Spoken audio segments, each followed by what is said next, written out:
Hello everyone, আসসালামু আলাইকুম। আজকে রান্না করব পালং শাক, মূলা, এইসব দিয়ে আলু, এইসব দিয়ে একটা বেগুন, এসব দিয়ে একটা সবজি আর মোয়া মাছের তরকারি। আসুন উপরে উঠবা না।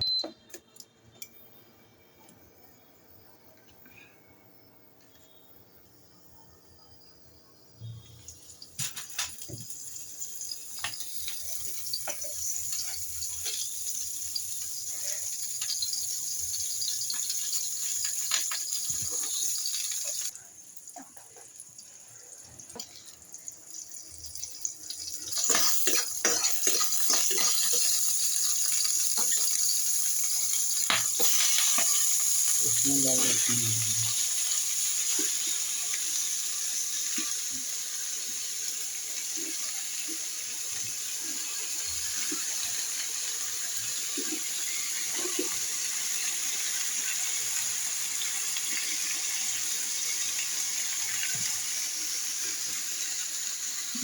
মরিচ লাগবে।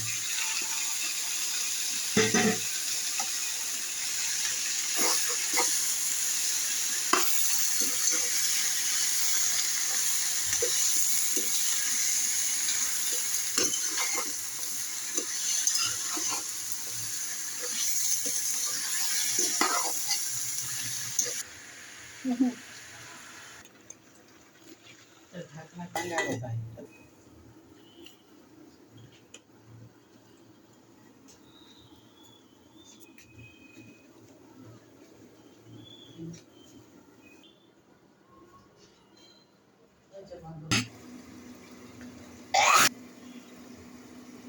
ফিরে আসলাম, দেখি কি অবস্থা।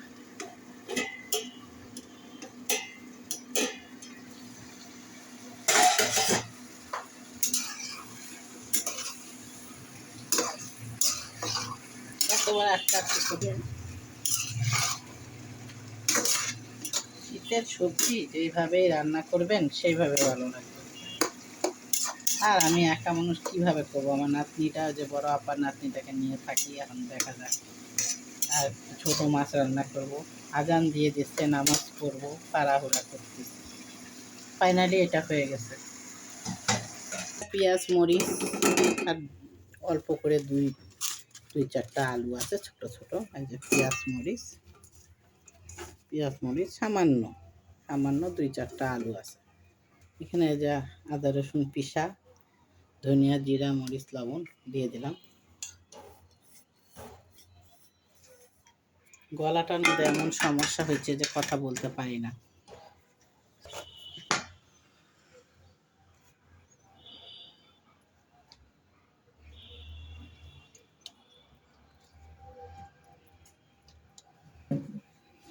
মাখিয়ে নিই।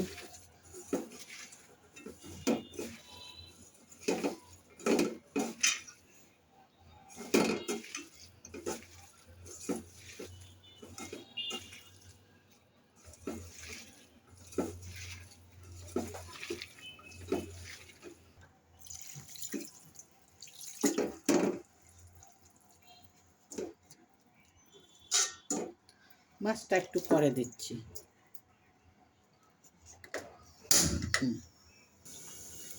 দেখি কি অবস্থা, ফিরে আসলাম। এখন মাছ, এই যে মোয়া মাছ,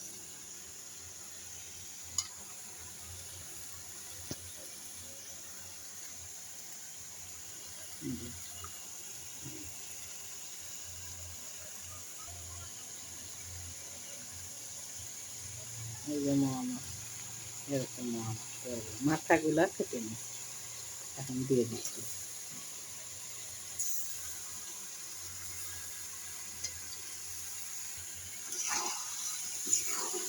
অল্প করে রান্না করব, তাও তো এই যে বড় আপার নাতনি, আমি, আমার বড় আপার ছেলে, 3জন মানুষ থাকি।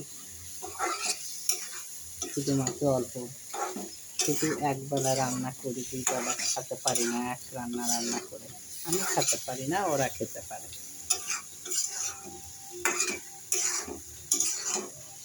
কে কে এরকম করে রান্না করেন? ছোট মাছের চচ্চড়ি রান্না তো করেন সবাই, কম বেশি এক একজনের রান্না এক এক রকম। মাছ দিয়ে একটু কষিয়ে নিচ্ছি, এখন একটু অল্প পানি দিও, পানিটা মরে গেলে হয়ে যাবে। সামান্য একটু পানি দিচ্ছি।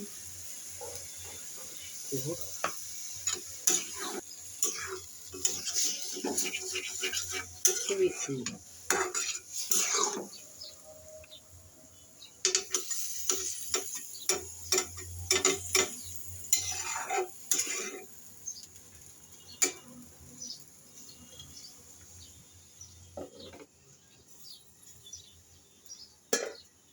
আপাতত রাখি,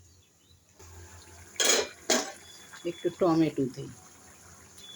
শীতের তরকারি দুধ চটচটি টমেটো দিলে ভালো লাগে, আমার কাছে তো ভালো লাগে।